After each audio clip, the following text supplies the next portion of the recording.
तो देवी और सज्जनों, कैसे हैं आप लोग? उम्मीद है कि बेहतर होंगे। आज हम बात करेंगे 21वीं सदी का सबसे खतरनाक सवाल, ठीक है, जो कि प्रश्नावली 1.1 का प्रश्न संख्या 4 है। इसमें कहता है कि यूक्लिड विभाजन प्रमेयिका का प्रयोग करके, ठीक है, यूक्लिड विभाजन प्रमेयिका का प्रयोग करके दर्शाइए कि किसी धनात्मक पूर्णांक का वर्ग, किसी धनात्मक पूर्णांक का वर्ग किसी पूर्णांक m के लिए 3m या 3m+1 के रूप का होता है। ये हमको दर्शाना है, ठीक है। तो चलिए कैसे हल करते हैं पहले जानते हैं। सवाल में बोला है किसी धनात्मक पूर्णांक का वर्ग, कोई धनात्मक पूर्णांक ले लीजिए। मान लीजिए कि धनात्मक पूर्णांक ले रहे हैं 5, 6, 7, 3 ठो ले लिए फिलहाल। अब बोला है धनात्मक पूर्णांक का वर्ग, वर्ग इसका कीजिए। इसका वर्ग करेंगे तो 5 का 25 हो जाएगा, 6 का क्या हो जाएगा 36 और 7 का 49। वर्ग का मतलब ये होता है कि 2 बार उसको गुना कर देना है। तो धनात्मक पूर्णांक का वर्ग ये जो है या तो इस रूप का होगा या इस रूप का होगा, ठीक है। जहां पर m हमारा क्या है, पूर्णांक है। m क्या है, पूर्णांक। यूक्लिड विभाजन में हम पढ़े थे कि भाज्य बराबर भाजक गुना भागफल जोड़ शेष। तो यहां पर हमको जो है ये जो है ये भाज्य हमारा 25 है, ठीक है। इसी को दर्शाना है इस रूप में। तो भाजक होता है क्या, BQ+R, ठीक है। भाजक b है और b के जगह यहाँ देखिए 3m+0 या 3m+1। तो b के जगह दिया गया है 3, यानी हमको भाजक क्या लेना है, 3। भाजक का मतलब जिससे भाग दिया जाता है। तो 25 में हमको भाग देना है 3 से। फटाफट से दे के देख लीजिए। 3 से देंगे 25 में, 3 अठे 24, 1, यानी 25 को अगर हम लिखेंगे यूक्लिड विभाजन में तो 3 × 8+1। देखिए 3m+1 इस रूप का आया कि नहीं आया। इस धनात्मक पूर्णांक का वर्ग 25 इस रूप में आया कि नहीं आया। किससे भाग दिए, 3 से भाग देने पर, क्योंकि सवाल में दिया गया है 3m या 3m+1 के रूप का होता है। उसी तरह एक और उदाहरण 36 लेते हैं। 36 में जब हम 3 का भाग देंगे, 3 एकम 3, ये तो हो जाएगा 0, 6 उतरेगा, 3 दूनी 6। तो यहाँ देखिए अगर हम 36 को लिखना चाहेंगे तो 3 × 12+0, यानी इसको हम लिखेंगे 3m, क्योंकि यहाँ r तो 0 हो गया, तो इस रूप का आ रहा है। तो किसी भी धनात्मक पूर्णांक का वर्ग या तो इस रूप का आएगा या इस रूप का आएगा। इसी को हमको दिखाना है। एक और उदाहरण लेते हैं 49।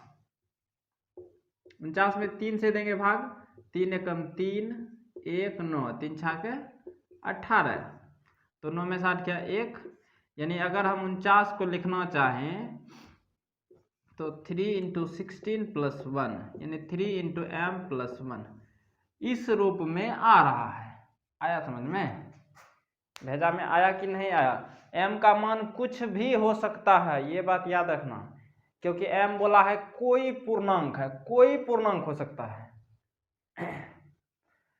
यहां तक बात क्लियर हुआ कि नहीं हुआ? बिल्कुल क्लियर हुआ होगा। चलिए इसका हल पहले मैं यहाँ पर नोट कर रहा हूँ, उसके बाद आपको एक एक लाइन बाय लाइन समझाता हूँ, क्योंकि नोट करने के बाद समझाने में ज़्यादा समझ में आता है, ठीक है। तो इसका हल मैंने फिलहाल बोर्ड पर उतार लिया है, अब इसको समझते हैं। तो देखिए हम क्या किए, माना कोई धनात्मक पूर्णांक a है। हम कोई धनात्मक पूर्णांक क्या मान लिए, a मान लिए, क्योंकि बोला है किसी धनात्मक पूर्णांक का वर्ग। तो कोई धनात्मक पूर्णांक a मान लिए, ठीक है। अब देखिए उदाहरण में एक दिया गया है कि 1.1 का जो उदाहरण है, उदाहरण संख्या करना चल गया, मिलिए नहीं रहा। देखिए माना कि कोई धनात्मक पूर्णांक a है, ठीक है, और चूंकि कोई भी धनात्मक पूर्णांक 3q या 3q+1 या 3q+2 के रूप का होता है कि नहीं होता है। कोई धनात्मक पूर्णांक a ले लीजिए, मान लीजिए a का मान लिए 7, इसको अगर हम 3 से भाग देंगे तो 3 दूना 6 बचेगा 1, तो 7 को हम क्या लिख सकते हैं 3 × 2+1। देखिए 3q+1 इस रूप में लिखे कि नहीं लिखे, कोई धनात्मक पूर्णांक को हम इस रूप में लिखे। उसी तरह एक और उदाहरण ले लेते हैं 8, इसमें जब हम 3 से देंगे भाग, 3 दूनी 6, 2 शेष बचेगा, तो 8 को लिखना चाहेंगे तो 3 × 2+2, 3q+2। उसी तरह एक और उदाहरण 9 लेंगे तो 3q के रूप में आ जाएगा। तो यहाँ पर हम इसको इस रूप में लिख सकते हैं। हालांकि हम किताब में देखे थे किधर गायब हो गया, मिल नहीं रहा है। तो किसी भी धनात्मक पूर्णांक को इस रूप में हम लिख सकते हैं।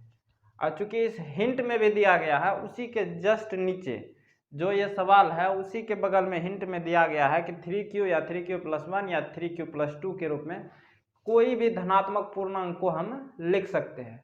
लेकिन हमको सवाल में बोला है कि धनात्मक पूर्णांक का वर्ग, ये तो धनात्मक पूर्णांक था अभी जो बात की है, यहाँ वर्ग बोला है। तो इसका देखिए, अगर इसको हम इस रूप में लिख सकते हैं धनात्मक पूर्णांक को, तो ये इसके बराबर हो जाएगा, ये फिर a इसी के बराबर हो जाएगा, फिर a इसके बराबर हो जाएगा।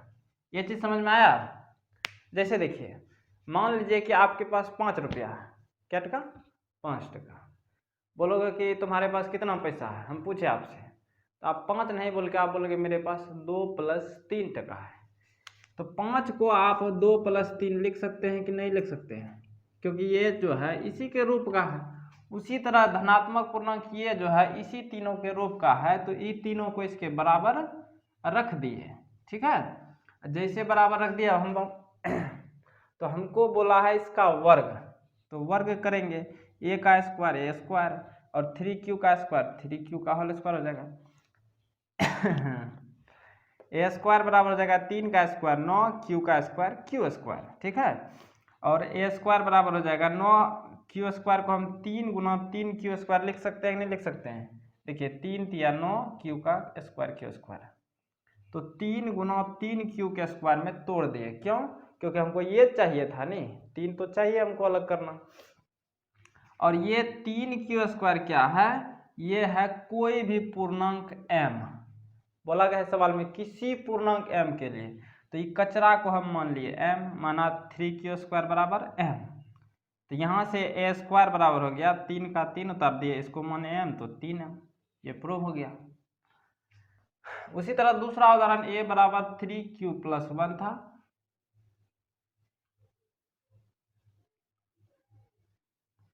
तो a स्क्वायर हो जाएगा 3q+1 का होल स्क्वायर।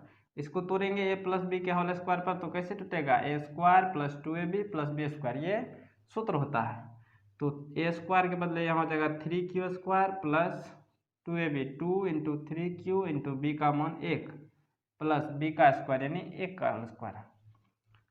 तो स्क्वायर बराबर हो जाएगा 3 का स्क्वायर 9, q का स्क्वायर q स्क्वायर, 2 × 6q + 1।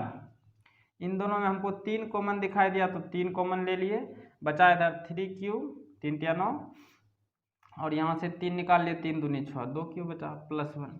देखिए 3 आ रहा है 1 आ रहा है, 3 आ रहा है 1 आ रहा है, बीच में जो संख्या बच गया इसको m मान लेंगे।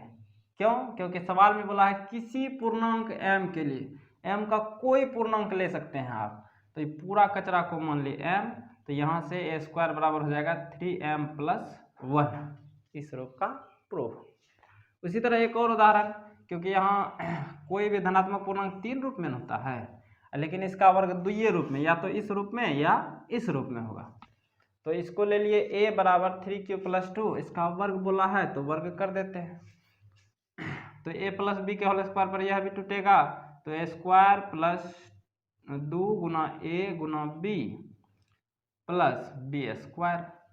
अब 3 का स्क्वायर 9, q का square q square + 2 × 6 = 12q + 4। a square बराबर हो जाएगा 9q स्क्वायर + 12q। अब 4 को हम 3 + 1 में तोड़ सकते हैं। क्यों? क्योंकि हमको 1 का जरूरत है, यहाँ शुरू में 3 यहाँ 1, इस 4 में तो टूटता नहीं, इसीलिए हमको 3 + 1 लिख लिए। अब तीनों में देखिए हमको 3 कॉमन दिखाई दे रहा है, तो यहाँ से 3 कॉमन ले लिए तो बचेगा 3 क्यू स्क्वायर, क्योंकि 3 तिया 9 क्यू होता है। इससे जब 3 ले लेंगे तो 3 चौके 12 यानी 4 क्यू बचेगा। यहाँ से 3 ले लिए तो यहाँ बच गया 1, 3 एकम 3। ठीक है, अब देखिए यहाँ पर इतना बड़ा आ गया, कोई दिक्कत नहीं है। सवाल में बोला है किसी पूर्णांक m के लिए, तो ये पूरा को मान लो m, कोई पूर्णांक होना चाहिए, ऐसा कोई जरूरत नहीं है कि इसमें ये है इसमें ये है। सवाल में स्पष्ट बोला है किसी पूर्णांक m के लिए, यानी m का मान कुछ भी हो सकता है, तो ये पूरा कचरा को मान लिए m।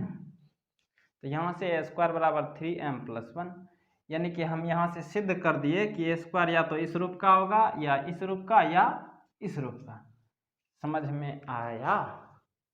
तो आपको बेहतर समझ में आएगा, ऐसी कामना हम करते हैं। तो आज के लिए दीजिए इजाज़त, अपना ख्याल रखें, बड़ों का सम्मान करें। जय हिंद, जय भारत।